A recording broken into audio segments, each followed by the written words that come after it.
Guys welcome back to my YouTube channel Anumonika vlogs. ಇವತ್ತು ಬೆಳಿಗ್ಗೆನೇ ವ್ಲಾಗ್ನ ಸ್ಟಾರ್ಟ್ ಮಾಡ್ತಿದ್ದೀನಿ.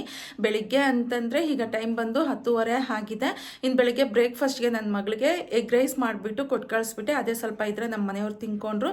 ಇನ್ನು ನಾನಿವತ್ತು ಸೋಮವಾರ ನಾನ್ ವೆಜ್ ಏನು ತಿನ್ನೋದಿಲ್ಲ, ಹಾಗಾಗಿ ನನಗೆ ದೋಸೆ ತರಿಸ್ಕೊಂಡಿದ್ದೀನಿ. ನೋಡಿ, ದೋಸೆ ಮತ್ತು ಇದು ದೋಸೆ ತಗೊಂಡ್ಬಂದಿದ್ದಾರೆ. ಹಾಗೆ ಮಧ್ಯಾಹ್ನಕ್ಕೆ ಸಾರಿಗೆ ಅಂತ ಹೇಳಿಬಿಟ್ಟು ಬದನೆಕಾಯಿ ತೊಗೊಂಬರೋಕ್ಕೆ ಕೇಳಿದ್ದೆ. ಎಣ್ಣೆ ಬದನೆಕಾಯಿ ಸಾರು ಮಾಡೋಣ ಅಂತ.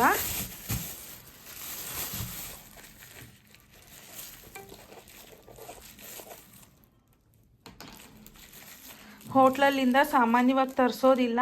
ಏನಕ್ಕೆ ತರಿಸಿದ್ದು ಅಂತ ಹೇಳಿಬಿಟ್ಟು ನಾನು ಹೇಳ್ತೀನಿ, ವಿಡಿಯೋ ನೋಡ್ತೀರಿ. ಇನ್ನು ಸಾರಿಗೆ ಅಂತ ಹೇಳಿ ಬದನೆಕಾಯಿ ತರಿಸಿದ್ದೀನಿ. ತುಂಬ ಫ್ರೆಶ್ ಆಗಿ ಸಿಗುತ್ತೆ ನಮ್ಮ ಊರಲ್ಲಿ ಬದನೆಕಾಯಿ. ನೋಡಿ, ಈ ಥರ ಬಿಳಿ ಬದನೆಕಾಯಿ ಇದ್ದರೆ ನಮಗೆ ಮಸಾಲೆ ಇಡೋದಕ್ಕೆ ತುಂಬ ಚೆನ್ನಾಗಿರುತ್ತೆ. ನೋಡಿ, ಫ್ರೆಶ್ ಕಾಯಿ ತುಂಬ ಚೆನ್ನಾಗಿರುತ್ತೆ. ನಮ್ಮ ಮೈದಲ್ಲಿ ಎಲ್ರಿಗೂ ಫೇವ್ರೇಟ್ ಇದು. ಆದರೆ ಬೇಸಿಗೆ ಕಾಲ ಅಲ್ವಾ, ಒಂದು ಸ್ವಲ್ಪ ಹೀಟ್ ಜಾಸ್ತಿ ಆಗುತ್ತೆ.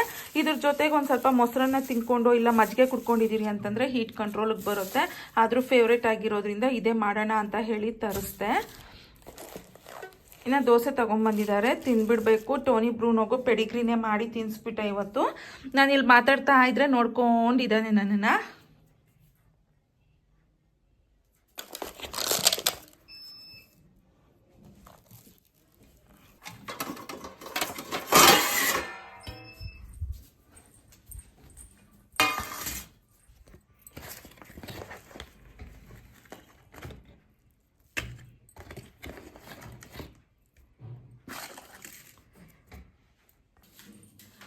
ಇನ್ನು ಈಗ ಬ್ರೇಕ್ಫಾಸ್ಟ್ ಮಾಡಿಬಿಟ್ಟು ಇನ್ನು ಮೈದಲ್ಲಿ ಕೆಲಸ ಏನೂ ಆಗಲಿಲ್ಲ. ಇವತ್ತು ಸೋಮವಾರ ಆದರೂ ಪೂಜೆ ಆಗಲಿಲ್ಲ. ಪೂಜೆ ಯಾಕೆ ಮಾಡಿಲ್ಲ ಅಂತಂದರೆ, ಶನಿವಾರ ಬೆಳಿಗ್ಗೆ 11:30-12 ಗಂಟೆ ಆಗಿತ್ತು. ಆ ಮಧ್ಯದಲ್ಲಿ ನಮ್ಮ ಅಕ್ಕ ಅವರು ಅಪ್ಪ ತೀರೋಗ್ಬಿಟ್ರು. ಅಕ್ಕ ಅಂತಂದರೆ ನಮ್ಮ ಯಜಮಾನ್ರವರು ಅಣ್ಣ ಹೆಂಡತಿ, ಅಂದರೆ ನಮ್ಮ ಮನೆ 2ನೇ ಸೊಸೆ ಅವರು. ಅಣ್ಣ ಹೆಂಡತಿ ಅವ್ರ ಅಪ್ಪ ತೀರೋಗ್ಬಿಟ್ಟಿದ್ರು. ಅವ್ರಿರೋದು ತಮಿಳ್ನಾಡು ಅಂತಂದರೆ ತುಂಬ ದೂರ ಹೋಗಬೇಕು. ಒಂದು 4-5 ಅವರ್ಸ್ ಆಗುತ್ತೆ. ವೆಹಿಕಲ್ ಮಾಡ್ಕೊಂಡು ಹೋದ್ರು 4-5 ಅವರ್ಸ್ ಆಗುತ್ತೆ. ಅದರಲ್ಲೂ ಬಸ್ಸಲ್ಲಿ ಹೋಗಿದ್ದೀರಿ ಅಂತಂದರೆ, ಬೆಳಗ್ಗೆ ಹತ್ತಿದ್ದೀರಿ ಅಂತಂದರೆ ಸಂಜೆ ಆಗುತ್ತಂತೆ. ಹಾಗಾಗಿ ನಾನು ಅಂದರೆ ಅವರು ಹೋಗಿದ್ದಾರೆ, ಶನಿವಾರನೇ ಹೋದರು ಅವರು. ನಮ್ಮ ಮೈದ್ನಿ ಹೆಂಡ್ತಿನೂ ನಮ್ಮ ಬಾವ ಹೆಂಡ್ತಿ ಇಬ್ರು ಶನಿವಾರನೇ ಹೋಗಿದ್ದಾರೆ. ಇನ್ನು ನಾನು ಇಲ್ಲಿಂದ ಹೋಗ್ತಾ ಇದ್ದೀನಿ. ನಾನು ನಮ್ಮ ದೊಡ್ಡಕ್ಕ ಮತ್ತು ಅಲ್ಲಿರೋರು ರಿಲೇಟಿವ್ಸ್ ಎಲ್ಲ ಸೇರಿಬಿಟ್ಟು ಭಾನುವಾರ ಬೆಳಿಗ್ಗೆನೇ ಅಲ್ಲಿಂದನೇ ವೆಹಿಕಲ್ ಮಾಡಿದ್ದಾರೆ ನಮ್ಮ 2ನೇ ಭಾವ. ಇನ್ನು ನಾವು ಹೋಗಿ ಬರೋದಕ್ಕೆ ಒಂದು ಸ್ವಲ್ಪ ಲೇಟ್ ಆಗುತ್ತೆ. ಬೆಳಗ್ಗೆ ಹೋದ್ರೂ ಬರೋದ್ರ ಒಳಗಡೆ ನೈಟ್ ಆಗೋಗ್ಬಿಡುತ್ತೆ ಅಂತ ಅಂದರು. ಬೆಳಗ್ಗೆನೇ ಬಿಟ್ರಿ ಅಲ್ಲಿ. ಇನ್ನು ಅದೆಲ್ಲ ಮುಗಿಸ್ಕೊಂಡು ಬಂದಿದ್ದು. ಅದರಲ್ಲಿ ಬೇರೆ ಬಂದ ಮೇಲೆ ನನಗೆ ಸರಿಯಾಗಿ ನಿದ್ದೆನೂ ಇರಲಿಲ್ಲ. ಹಾಗಾಗಿ ಬೆಳಗ್ಗೆ ಒಂದು ಸ್ವಲ್ಪ ಲೇಟಾಗಿ ಎದ್ದಿದ್ದಕ್ಕೆ ಬ್ರೇಕ್ಫಾಸ್ಟ್ ಏನೂ ಮಾಡಿರಲಿಲ್ಲ ಮನೆಯಲ್ಲಿ. ಅಂದರೆ ನನ್ನ ಮಗಳಿಗೆ ಬಾಕ್ಸಿಗೆ ಮಾತ್ರ ಮಾಡಿದ್ದಿತ್ತು. ಇನ್ನು ಅದನ್ನೇ ನಮ್ಮ ಮನೆಯವರು ಒಂದು ಸ್ವಲ್ಪ ತಿಂದ್ಕೊಂಡ್ರು. ಇನ್ನು ನನಗೆ ದೋಸೆ ತೊಗೊಂಬಂದ್ಬಿಡಿ, ತಿಂದ್ಬಿಟ್ಟು ಮಧ್ಯಾಹ್ನಕ್ಕೆ ಅಡುಗೆ ಮಾಡ್ತೀನಿ ಅಂತ ಹೇಳಿದ್ದೆ. ಹಾಗಾಗಿ ದೋಸೆ ತಂದಿದ್ದರು. ನೋಡಿ, ಎಷ್ಟು ಚೆನ್ನಾಗಿ ನಿದ್ದೆ ಮಾಡ್ತಾ ಇದ್ದಾನೋ. ಅದು ಅವನ ಥರನೇ ಚಿಕ್ಕದ ಬೊಂಬೆ ಇದ್ರೆ ಅದ್ರ ಮೇಲೆ ತಲೆ ಇಟ್ಕೊಂಡು ಮಲಗಿದ್ದಾನೆ. ನಾನು ಇಷ್ಟೊತ್ತು ಬೆಳ್ಳುಳ್ಳಿ ಬಿಡಿಸ್ಕೊಂಡು ಕುತ್ಕೊಂಡಿದ್ದೀನಿ. ನಮ್ಮಮ್ಮ ಬಂದರು ಅಂತಂದರೆ ನೋಡಿ, ಬೆಳ್ಳುಳ್ಳಿ ಬಿಡಿಸಿ ಇಡ್ತಾರೆ ಫ್ರಿಜ್ಜಲ್ಲಿ. ಆಲ್ರೆಡಿ ಸ್ವಲ್ಪ ಬಿಡಿಸಿ ಇಟ್ಬಿಟ್ಟು ಹೋಗಿದ್ದಾರೆ. ಇದು ನೋಡ್ದಿರ ನಾನು ಇಷ್ಟೊತ್ತು ಟೈಮ್ ವೇಸ್ಟ್ ಮಾಡಿದ್ದೀನಿ ಬೆಳ್ಳುಳ್ಳಿ ಬಿಡಿಸ್ಕೊಂಡು ಸಾರಿಗೆ ಅಂತ. ಎಣ್ಣೆ ಬದನೆಕಾಯಿ ಸಾರು ಅಂತ ಹೇಳಿದ್ನಲ್ವ, ಅದಕ್ಕೆ. ನೋಡಿ, ಅಮ್ಮಂದ್ರು ಬಂದರೆ ಎಷ್ಟು ಕೆಲಸ ಮಾಡಿ ಇಟ್ಬಿಟ್ಟು ಹೋಗ್ತಾರೆ ಮಕ್ಕಳಿಗೆ ಅಂತ. ನಾವೆಷ್ಟು ದೊಡ್ಡವರಾದರೂ ಅವ್ರಿಗೆ ನಾವು ಚಿಕ್ಕ ಮಕ್ಕಳಲ್ಲಿ ಹೇಗೆ ಕೆಲಸ ಮಾಡ್ದೀರ ನೋಡ್ಕೊತಿದ್ರು, ಇಲ್ಲಿ ಬಂದರು ಸೇಮ್ ಹಾಗೆ. ನನ್ನೊಂದು ಕೆಲಸ ಮಾಡೋದಕ್ಕೆ ಬಿಡೋದಿಲ್ಲ. ಅಮ್ಮ ನೋಡ್ಕೊತಿರ್ತಾರೆ, ಎಲ್ಲ ಅಮ್ಮನೇ ಮಾಡ್ತಾರೆ. ಇನ್ನು ಈಗ ಸಾರು ಸ್ಟಾರ್ಟ್ ಮಾಡಿಬಿಡ್ತೀನಿ.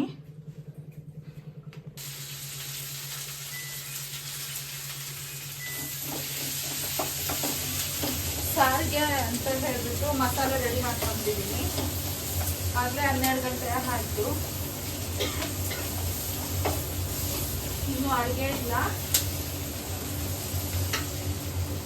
ಇನ್ನೂ ಮನೆಯೆಲ್ಲ ಏನು ಕ್ಲೀನು ಮಾಡಿಲ್ಲ, ಕೆಲಸನೂ ಮಾಡಿಲ್ಲ. ಬೆಳಗ್ಗೆ ಎದ್ದು ಪಾತ್ರೆಗಳು ಮಾತ್ರ ತೊಳೆದೆ.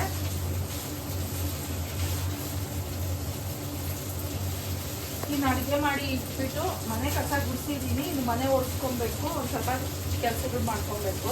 ಫಸ್ಟು ಅಡುಗೆ ಮಾಡಿ ಇಟ್ಬಿಡೋಣ ಅಂತ ಮಾಡ್ತಿದ್ದೀನಿ.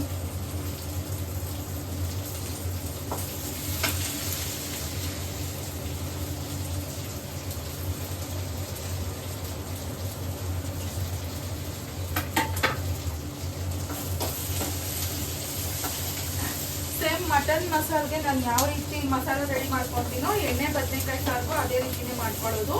ಇನ್ನೊಂದು ಥರನೂ ಮಾಡ್ತೀನಿ, ಈ ಕಡಲೆ ಬೀಜ ಎಳ್ಳು ಎಲ್ಲ ಹಾಕ್ಬಿಟ್ಟು. ಬಟ್ ಬೇಸಿಗೆ ಕಾಲದಲ್ಲಿ ಅದನ್ನ ಯೂಸ್ ಮಾಡಿ ಮಾಡೋದಕ್ಕೆ ಹೋಗೋದಿಲ್ಲ, ಯಾಕಂದ್ರೆ ಆಲ್ರೆಡಿ ಬದನೆಕಾಯಿ ನಮಗೆ ಹೀಟ್ ಆಗಿರೋದ್ರಿಂದ ಇನ್ನು ಎಳ್ಳು ಎಲ್ಲ ಹಾಕಿದೀನಿ ಅಂತಂದ್ರೆ ಇನ್ನೂ ಹೀಟ್ ಆಗೋಗುತ್ತೆ. ಹಾಗಾಗಿ ಈ ರೀತಿ ಮಾಡ್ಕೊತಾ ಇದ್ದೀನಿ.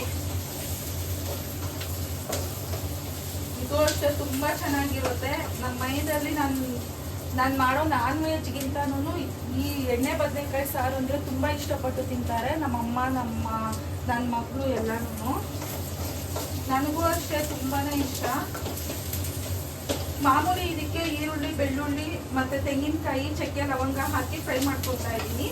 ನಾನು ಮಟನ್ ಸಾರಿಗೆ ಯಾವ ರೀತಿ ಫ್ರೈ ಮಾಡ್ಕೊತೀನೋ ಅದೇ ರೀತಿ. ಶುಂಠಿನ ನೋಡಿ ಕಟ್ ಮಾಡಿ ಇಟ್ಕೊಂಡಿದ್ದೀನಿ.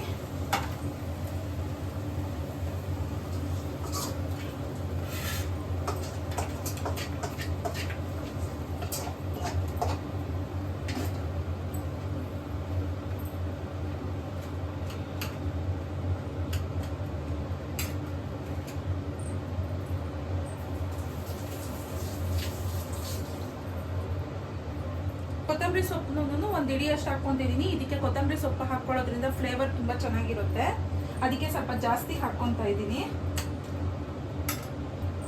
ಇದು ಸ್ವಲ್ಪ ತಣ್ಣಗಾಗಲಿ, ಆಮೇಲೆ ಮಸಾಲೆ ರುಬ್ಕೊಳ್ಳೋವಾಗ ತೋರಿಸ್ತೀನಿ. ತಣ್ಣಗಾದ್ಮೇಲೆ ಸ್ವಲ್ಪ ತಣ್ಣಗಾದ್ಮೇಲೆ ಮಸಾಲೆ ಎಲ್ಲ ಹಾಕ್ಕೊಂಡು 2 ಟೊಮೆಟೊ ತಗೊಂಡಿದ್ದೀನಿ.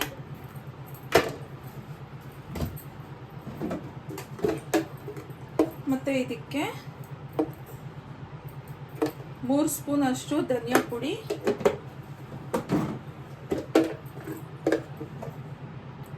1.5 ಸ್ಪೂನ್ ಇಲ್ಲ 2 ಸ್ಪೂನ್ ಅಷ್ಟು ಖಾರದ ಪುಡಿ,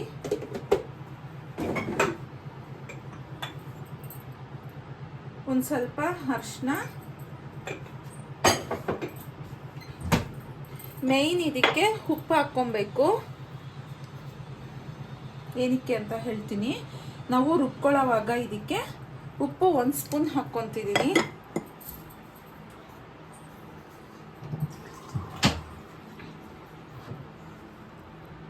ಇದಕ್ಕೆ ನೀರು ಹಾಕ್ಕೊಂಡು ಪೇಸ್ಟ್ ಮಾಡ್ಕೊಂಡ್ಬಿಡೋಣ. ಇದನ್ನ ರುಬ್ಕೊಂಡ್ಬಿಡೋಣ. ನೋಡಿ ಈ ರೀತಿ ರುಬ್ಕೊಂಡಿದ್ದೀನಿ. ಈಗ ಚೆನ್ನಾಗಿರೋ ಬದನೆಕಾಯಿ ಎಲ್ಲ ತೊಗೊತಾ ಇದ್ದೀನಿ. ಆಲ್ಮೋಸ್ಟ್ ಎಲ್ಲ ಚೆನ್ನಾಗೇ ಇದೆ, ಬಟ್ ಕಟ್ ಮಾಡ್ಕೊಳ್ಳೋವಾಗ ನೋಡಿಕೊಂಡು ಮಾಡ್ಕೊತೀನಿ.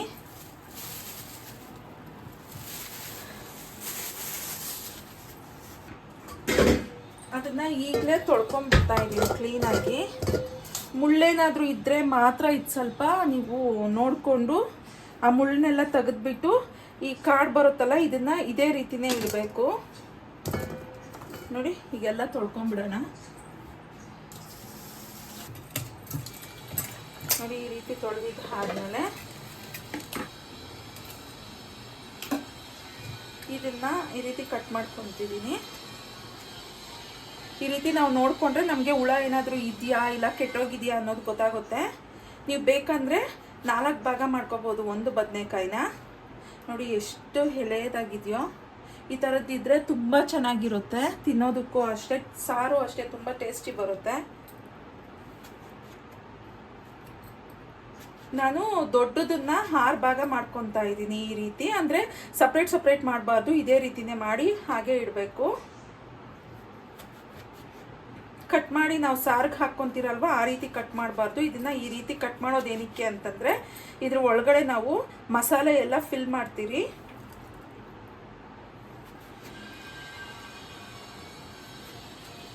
ನೋಡಿ ದೊಡ್ಡದನ್ನ 6 ಭಾಗ ಮಾಡ್ಕೊತಿದ್ದೀನಿ, ಚಿಕ್ಕದನ್ನ 4 ಭಾಗ ಮಾಡ್ಕೊತಿದ್ದೀನಿ. ಬೇಗ ಬೆಂದೋಗುತ್ತೆ, ಜಾಸ್ತಿ ಟೈಮು ತಗೊಳ್ಳಲ್ಲ ನಮಗೆ.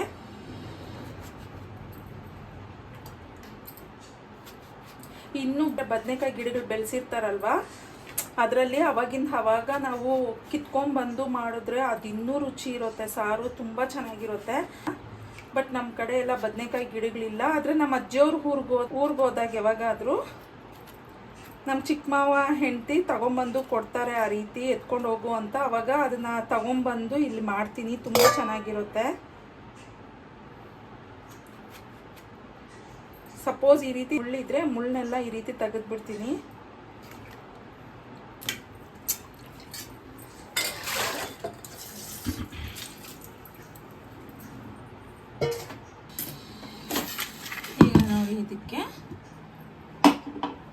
ನಾವು ರುಬ್ಕೊಂಡಿದ್ರಲ್ವ ಮಸಾಲೆ, ಆ ಮಸಾಲೆನ ಇದ್ರ ಒಳಗಡೆ, ಈ ಬದನೆಕಾಯಿ ಒಳಗಡೆ ಫುಲ್ಲು ಹಾಕ್ಕೊಬೇಕು. ಎಷ್ಟಾಗುತ್ತೋ ಅಷ್ಟನ್ನು ಹಾಕ್ಕೊಬೇಕು.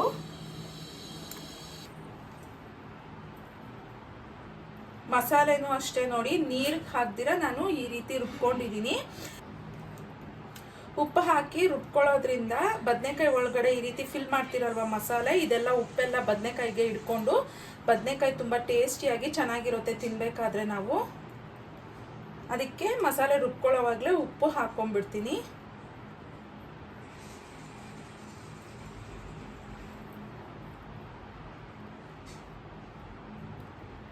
ಎಲ್ಲ ಬದನೆಕಾಯಿ ಒಳಗಡೆನೂ ಈ ರೀತಿ ಮಸಾಲೆನ ಇಟ್ಬಿಡ್ತಾ ಇದ್ದೀನಿ.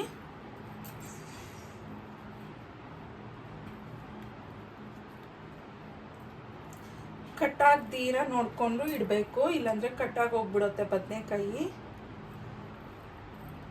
ನೋಡಿ ಈ ರೀತಿ ಇಟ್ಬಿಟ್ಟು ಇಕ್ಕಿದ ಮಸಾಲೆ ಎಲ್ಲ ಒಗ್ಗರಣೆ ಹಾಕಿದವಾಗ ಬಾಣಲಿಗೆ ಹಾಕ್ಬಿಡ್ತೀನಿ. ನೋಡಿ ಈ ರೀತಿ ಎಲ್ಲನೂ ಇಟ್ಕೊಂಡಿದ್ದೀನಿ. ಇನ್ನು ಅಷ್ಟು ಮಸಾಲೆ ಉಳಿದಿದೆ. ಈಗ ನಾನು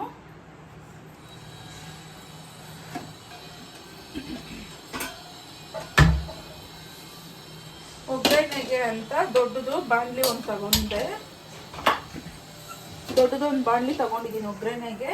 ಈಗ ಮೇಯ್ನ್ ಇದಕ್ಕೇನು ಅಂದರೆ ಎಣ್ಣೆ ಸ್ವಲ್ಪ ಜಾಸ್ತಿ ಹಾಕ್ಕೊಳ್ಳೋದು. ಇದು ನಾವಾದರೆ ಎಣ್ಣೆ ಬದನೆಕಾಯಿ ಸಾರು ಅಂತೀವಿ, ಒಬ್ಬೊಬ್ಬರು ಎಣ್ಣೆ ಅಂದರೆ ಬದನೆಕಾಯಿ ಮಸಾಲೆ ಅಂತಾರೆ. ಆದರೆ ನಾನು ಬದನೆಕಾಯಿ ಮಸಾಲೆನೇ ಬೇರೆ ಥರ ಮಾಡ್ತೀನಿ, ಎಣ್ಣೆ ಬದನೆಕಾಯಿ ಸಾರನ್ನೇ ಬೇರೆ ಥರ ಮಾಡ್ತೀನಿ.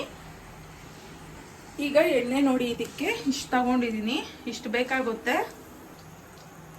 ನಮ್ಮ ಅಮ್ಮಗಾದರೆ ತುಂಬ ಇಷ್ಟ. ಮೊನ್ನೆ ಸಲ ಬಂದಾಗ ಕೇಳಿದ್ರು ಮಾಡಿಡು ಅಂತ, ಆದರೆ ನಾನು ಮಟನ್ ಸಾರು ಮಾಡಿದ್ದೆ.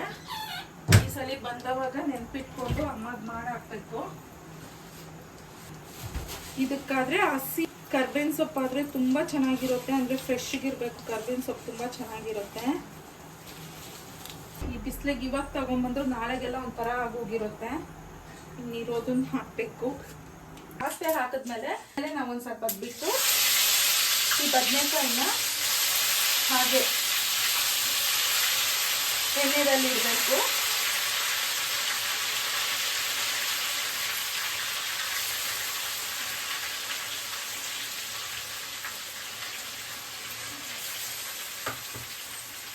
ಇವಾಗ ಕರ್ಬೇವಿನ ಸೊಪ್ಪು ಹಾಕ್ತಾ ಇದ್ದೀನಿ. ಒಂದು ಸ್ವಲ್ಪ ಹೊತ್ತು 2 ರಿಂದ 3 ನಿಮಿಷ ನಾವು ಲಿಡ್ನ ಕ್ಲೋಸ್ ಮಾಡಿ ಹಾಗೆ ಬಿಡೋಣ.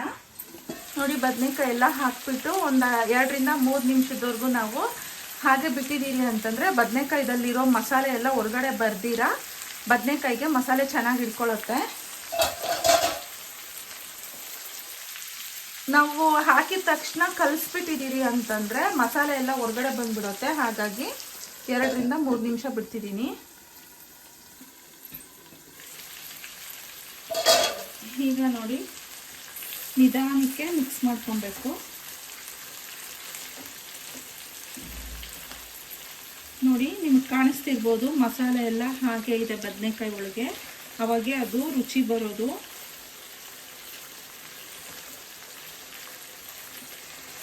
ನಾವು ಎಣ್ಣೆದಲ್ಲೇ ಒಂದು ಸ್ವಲ್ಪ ಹೊತ್ತು ಬೇಯಿಸೋದ್ರಿಂದ ಏನಾಗುತ್ತೆ ಅಂದರೆ ನಮಗೆ ಬೇಗ ಸಾರಾಗುತ್ತೆ. ಅದಕ್ಕೆ ನಾವು ಜಾಸ್ತಿ ನೀರು ಹಾಕ್ದಿರ ಸ್ವಲ್ಪ ಗಟ್ಟಿಯಾಗಿಯೇ ಸಾರಿಟ್ಕೊಬೇಕು. ನೋಡಿ ಬದನೆಕಾಯಿ ಎಲ್ಲ ಕಲರ್ ಚೇಂಜ್ ಆಗಿದೆ. ಮಸಾಲೆ ಹಾಕೋದಕ್ಕೆ ಮುಂಚೆ ನಮಗೆ ಅರ್ಧ ಭಾಗ ಬೆಂದೋಗಿರುತ್ತೆ ಬದನೆಕಾಯಿ. ಅಷ್ಟರವರೆಗೂ ಅವಾಗವಾಗ ಮಿಕ್ಸ್ ಮಾಡಿಕೊಂಡು ನೋಡ್ತಾ ಇರಬೇಕು.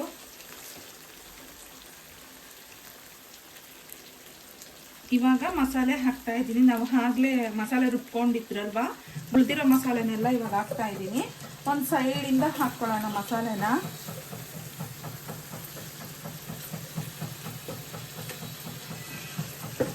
ಇವಾಗ ಇದಕ್ಕೆ ನೀರು ಅಷ್ಟೇ ನೋಡಿಕೊಂಡು ಒಂದು ಸೈಡಲ್ಲಿ ನೀರು ಹಾಕ್ಕೊಳ್ಳೋಣ. ಬದನೆಕಾಯಿ ಮೇಲೆ ಹಾಕಬಾರ್ದು.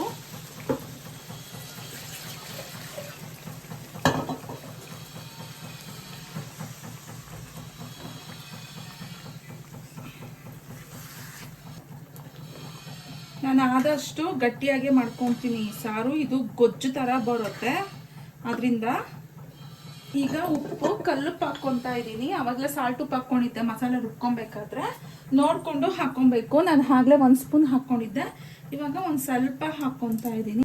ಇನ್ನೊಂದು ಸ್ವಲ್ಪ ನೀರು ಹಾಕ್ಬಿಟ್ಟು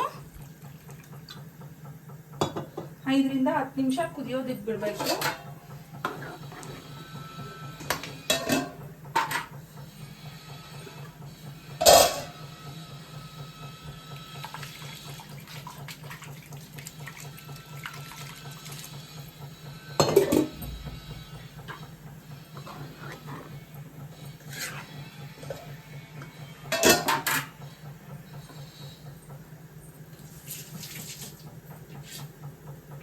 ಬಿಸಿ ಅನ್ನಕ್ಕೆ ತುಂಬ ಚೆನ್ನಾಗಿರುತ್ತೆ ಈ ಸಾರು. ನಂಗೆ ಮುದ್ದೆ ಏನು ಅಷ್ಟೊಂದು ಇಷ್ಟ ಆಗೋದಿಲ್ಲ, ಅಂದರೆ ಬದನೆಕಾಯಿ ಮಸಾಲೆ ಮಾಡ್ತೀನಿ, ಸಪ್ರೇಟ್ ಮಸಾಲೆ, ಅದಕ್ಕೆ ನನಗೆ ಮುದ್ದೆ ಇಷ್ಟ ಆಗುತ್ತೆ. ಎಣ್ಣೆ ಬದನೆಕಾಯಿ ಸಾರಿಗೆ ಅಂತಂದರೆ ನನಗೆ ಅನ್ನನೇ ಇಷ್ಟ.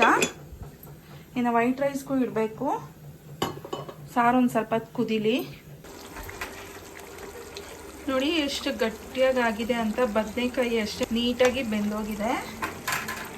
ಈಗ ಇದಕ್ಕೆ ಲಾಸ್ಟಲ್ಲಿ ಕೊತ್ತಂಬರಿ ಸೊಪ್ಪನ್ನ ಹಾಕ್ಕೊಂಡಿದ್ದೀರಿ ಅಂತಂದರೆ ನಮಗೆ ಸಾರು ರೆಡಿ ಆಗೋಗುತ್ತೆ. ತುಂಬ ಚೆನ್ನಾಗಿರುತ್ತೆ. ವೈಟ್ ರೈಸ್ಗೆ ಒಂದ್ಸಲಿ ಟ್ರೈ ಮಾಡಿ.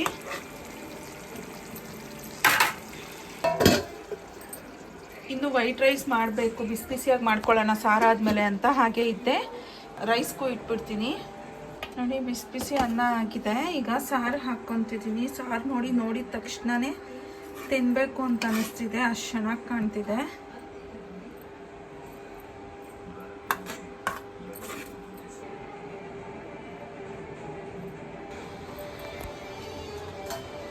ತುಂಬ ಚೆನ್ನಾಗಿರುತ್ತೆ ನೋಡೋದಕ್ಕೆ ಎಲ್ಲ, ತಿನ್ನೋದಕ್ಕೂ ಅಷ್ಟೇ. ಈಗ ಊಟ ಆಮೇಲೆ ವ್ಲಾಗ್ ಕಂಟಿನ್ಯೂ ಮಾಡ್ತೀನಿ.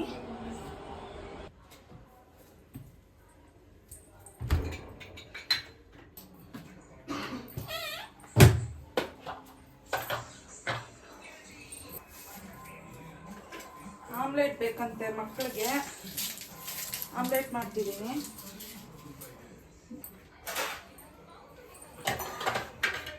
ರಬ್ಬರ್ ಬ್ಯಾಂಡ್ ಕೈಯಲ್ಲಿ ಹಾಕ್ಕೊಂಡು, ರಬ್ಬರ್ ಬ್ಯಾಂಡ್ ಸಿಕ್ಕಿದೀರಾ, ಕ್ಲಿಪ್ಪೇ ತಕೊಂಡ್ಬಂದಿದ್ದೀನಿ. ಏನೋ ಯೋಚನೆ ಮಾಡಿಕೊಂಡು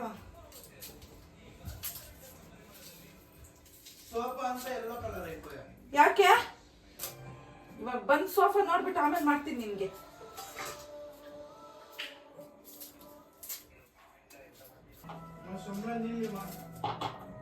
ಎತ್ಕೊ ಬರತ್ತು ಬಂದು ಬೇಕಂದ್ರೆ.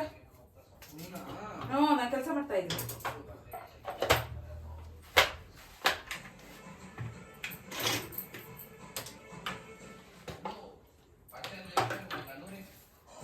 ಏನ್ ಕೆಲಸ ಕೊಡ್ತಾರೋ ಮಾಡಿದೀನಿ ಅಡಿಗೆ. ತಿನ್ನಲ್ಲ ಸಪ್ರೇಟ್ ಆಗಿ ಚಾರ್ಟ್ ಮಾಡೋದೇ ಒಟ್ಟೊತ್ತಲ್ಲೇ ಬರ ಶಾರ್ಪ್ ಮಾಡೋದು ಒಟ್ಟೋಯ್ತು. ಏನಾಯ್ತು ಕಿತ್ತೆ ಹೋಯ್ತು. ಚೆನ್ನಾಗಿತ್ತು, ಅದೇನಾಯ್ತು. ಇದಕ್ಕೆ ಏನಾದ್ರೂ ಬೇಗ ಮಾಡೋಣ ಅನ್ನೋವಾಗ ಏನೋ ಒಂದು. ಅವನು ಹಾಫ್ ಬಾಯ್ಲ್ ಮಾಡ್ಕೊಂಡು ತಿಂದ, ಇವಳು ಹಾಫ್ ಬಾಯ್ಲ್ ತಿನ್ನೋದಿಲ್ಲ. ಹಾಗಾಗಿ ಈರುಳ್ಳಿ ಎಲ್ಲ ಕಟ್ ಮಾಡಿ ಹಾಕಿ ಆಮ್ಲೆಟ್ ಒಂದು ಮಾಡ್ಕೊಡೋಣ ಅಂತ ಹೇಳ್ಬಿಟ್ಟು ಮಾಡ್ತಾ ಇದ್ದೀನಿ. ಇನ್ನು ಇವಾಗ 5:30 ಆಗಿದೆ. ಇವಾಗ ಊಟ ಮಾಡಿದ್ರೆ ಮತ್ತೆ ನೈಟ್ಗೆ ಊಟ ಮಾಡೋದಿಲ್ಲ. ಅದಕ್ಕೆ ಒಂದು ಆಮ್ಲೆಟ್ ಹಾಕಿ ಮಾಡಿಕೊಟ್ಬಿಡೋಣ. ಇನ್ನು ರಾತ್ರಿಗೆ ಒಂದು 7:30 ಹಂಗೆ ಚಪಾತಿ ಮಾಡಿಕೊಟ್ಟಿದ್ದೀನಿ ಅಂತಂದರೆ ಊಟ ತಿನ್ಕೊತಾಳೆ. ಒಂದೊಂದು ದಿನ 3:30 ಬಂದ್ಬಿಡ್ತಾಳೆ. ಅವಾಗ ಬೇಕಂದ್ರೆ ಮಧ್ಯಾಹ್ನಕ್ಕೆ ಊಟ ಮಾಡ್ಕೊತಾಳೆ. ಸಂಜೆ ಹಿಂಗೆ ಬಂದಾಗ, ಈ ಟೈಮಿಂಗ್ಸಿಗೆ ಬಂದಾಗ ನಾನೇ ಊಟ ಬೇಡ ಏನಾದರೂ ಮಾಡ್ಕೊಡ್ತೀನಿ ಅಂತ ಮಾಡ್ಕೊಟ್ಬಿಡ್ತೀನಿ.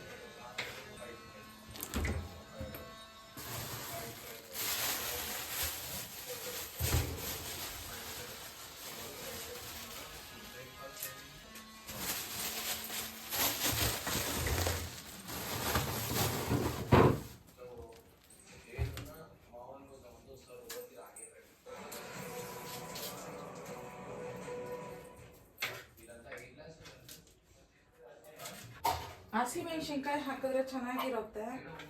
ಆದರೆ ನಾನು ಹಸಿಮೆಣ್ಸಿನ್ಕಾಯಿ ಬೇಡ, ಬೇಸಿಗೆ ಕಾಲದಲ್ಲಿ ಕಡಿಮೆ ಮಾಡಿಬಿಡ್ತೀನಿ. ಯಾವುದಕ್ಕೂ ಜಾಸ್ತಿ ಹಸಿಮೆಣ್ಸಿನ್ಕಾಯಿ ಯೂಸ್ ಮಾಡೋದಕ್ಕೆ ಹೋಗೋದಿಲ್ಲ.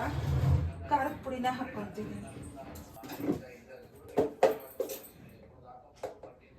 ಖಾರ ಸ್ವಲ್ಪ, ಉಪ್ಪು ಸ್ವಲ್ಪ.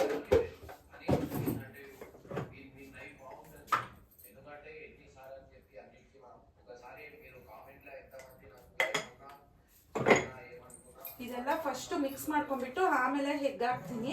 ಇಲ್ಲಾಂದ್ರೆ ಎಗ್ ಹಾಕ್ಬಿಟ್ಟಿದ್ದೀನಿ ಅಂದ್ರೆ ಅದು ಹಾಗಾಗೇ ಇರುತ್ತೆ. ಯಶವಂತೆ ಜಾಸ್ತಿ ಬೇಗ ಮಾಡ್ಕೊಡು ಅಂತ ಹೇಳ್ತಾ ಇದ್ದಾಳೆ.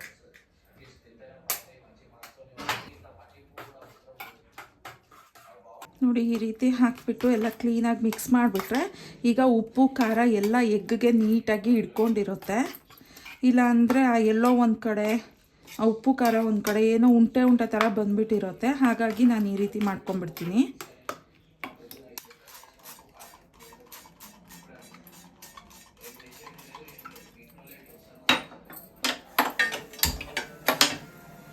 ಇವತ್ತೇನಾಗೋಯ್ತು ಎಲ್ಲ ಮರ್ತು ಗ್ಯಾಸ್ ಅಂಟಿಸ್ತೀರಾನೆ ಹೆಂಚಿಗೆ ಆಯಿಲ್ ಹಾಕ್ತಿದ್ದೀನಿ. ಒಂದು ಸ್ವಲ್ಪ ಬಿಸಿ ಆಗಲಿ. ಈಗ ಹಾಕ್ಬಿಡ್ತಾ ಇದ್ದೀನಿ ನೋಡಿ. ಮಂದಕ್ಕೆ ಹಾಕಿದ್ದೀರಿ ಅಂತಂದರೆ ಒಳಗಡೆ ಎಲ್ಲ ಬೆಂದಿರೋದಿಲ್ಲ, ಹಾಗಾಗೇ ಇರುತ್ತೆ. ಅದಕ್ಕೆ ಒಂದು ಸ್ವಲ್ಪ ತೆಳ್ಳಗೆ ಮಾಡ್ಕೊತಿದ್ದೀನಿ. 2 ಎಗ್ ಬೇರೆ ಹಾಕಿದ್ದೀನಲ್ವ, ಅದಕ್ಕಾಗಿ. ಆಗೋಯ್ತೀರಮ್ಮ, ಪರವಾಗಿಲ್ಲ, ಆಗೋಯ್ತು. ಇದೆಲ್ಲ ಹಂಗೆ ಇಡ್ತೀನಿ, ಸೀರಿಯಸ್ ಆಗಿರ್ತೀನಿ. ನೋಡಿ, ಆಮ್ಲೆಟ್ ಆಗಿದೆ. ಹಿಂಗೆ ತಿಂತಾ ಇದ್ದಾಳೆ ಅವಳು. ಬನ್ರೋ ಟಾನಿಬ್ರುನಾ.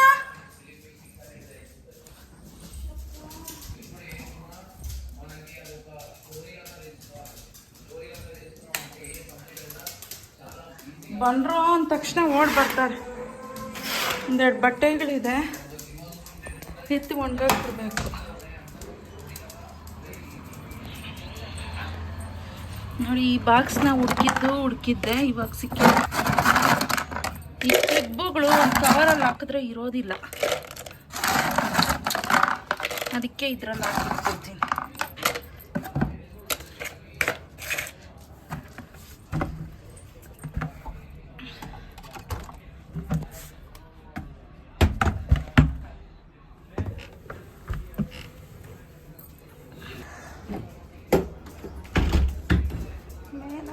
ಇಲ್ಲ ಕಣ ಅಂತ ಯೋಚನೆ ಮಾಡ್ತಿದ್ದೀನಿ.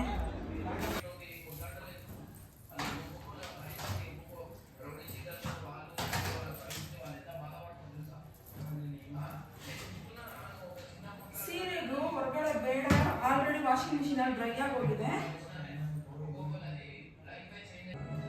ಅದಕ್ಕೆ ಇಲ್ಲೇ ಹಾಕಿದ್ದೀನಿ ಅಂತಂದ್ರೆ ಸ್ವಲ್ಪ ಗಾಳಿ ಬರುತ್ತಲ್ವ, ಒಣಕೊಳ್ಳುತ್ತೆ.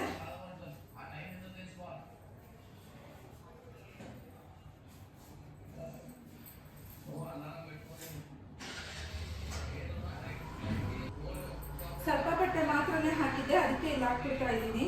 ಹೊರಗಡೆ ಹೋಗೋದಕ್ಕೂ ಆಗಲ್ಲ, ಅಷ್ಟೊಂದು ಬಿಸಿಲಿದೆ. ಇನ್ನು ಬಟ್ಟೆಗಳು ಹಾಕಿದ್ರೆ ಫುಲ್ ಶೇಡ್ ಆಗಿ ಹೋಗ್ಬಿಡುತ್ತೆ, ಹಾಗಾಗಿ ಒಳಗೆ ಹಾಕ್ಕೊಂಡಿದ್ದೀನಿ. ಪೆಟಿಕೋಟ್ಸು ಇನ್ನು ಹೊರಗಡೆ ಹಾಕೊಂಡು ಬಾಲ್ಕನಿಯಲ್ಲಿ.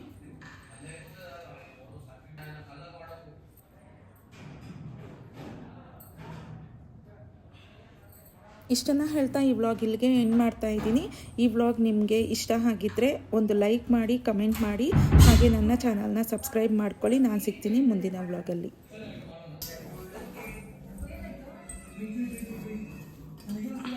ಇಷ್ಟ ಹಾಕ್ಬಿಟ್ಟಿದ್ದೀನಿ. ಇದೆಲ್ಲ ವಾಶ್ ಆಗಿದೆ, ಇದು ಅಷ್ಟೇ.